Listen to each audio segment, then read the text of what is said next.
Railway Koduru Janasena MLA అరవ శ్రీధర్ తన శాసనసభ whip పదవికి రాజీనామా చేశారు. శనివారం పార్టీ అధినేత పవన్ కళ్యాణ్ తో భేటీ అయిన ఆయన తన రాజీనామా పత్రాన్ని అందజేశారు. వ్యక్తిగత కారణాలతోనే శ్రీధర్ ఈ నిర్ణయం తీసుకున్నారని జనసేన పార్టీ ఓ అధికారిక ప్రకటనలో వెల్లడించింది. ఆరోపణలు చేసిన మహిళ ఇప్పటికీ సోషల్ మీడియా ద్వారా వీడియోలు విడుదల చేస్తూ తన వాదన వినిపిస్తున్నారు.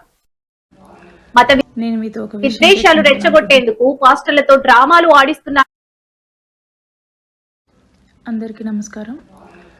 నేను మీతో ఒక విషయం చర్చించాలనుకుంటున్నాను.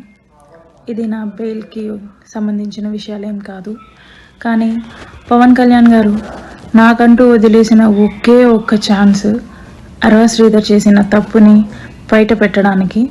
అదే త్రిసభ్య కమిటీ, జనసేన త్రిసభ్య కమిటీ ఆన్ అరవ శ్రీధర్.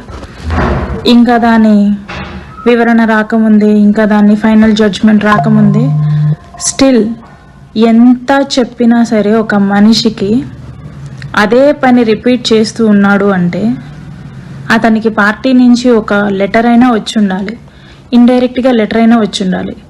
ఆ ఇండైరెక్ట్గా లెటర్ ఏమిటో మరి నాకు కూడా తెలీదు. అంత తప్పు లేనప్పుడు ఆ లెటర్ని బహిరంగంగానే బయట పెట్టొచ్చు జనసేన పార్టీ. కానీ అలా ఇండైరెక్ట్గా లెటర్ అనేది రిలీజ్ చేసిందో మరి వీళ్ళే అన్నీ వదిలేసుకొని బయట అలా కండువ కప్పుకొని ఒక కొత్త జెండా ఆవిష్కరిస్తూ తిరిగేస్తున్నారో నాకు అర్థం కావట్లేదు. ఒక దరిద్రుడు, ఒక పనికిమాలినోడు నన్ను కొట్టాడు రీసెంట్గా. వాడేదో పెద్ద సాధించేశాను, ఇంకిది మాట్లాడదు, నేనేం చేసినా సరే ఇది అసలు మాట్లాడే పొజిషన్లో లేదు, భయపడిపోయింది, ఇంకా కోడూరులో తిరగదు అనేసి అనుకుంటున్నారేమో. ఈసారి కొట్టడానికి రండి, నేను నా నోట్తో కాదు చేతికే పని చెప్తాను ఖచ్చితంగా.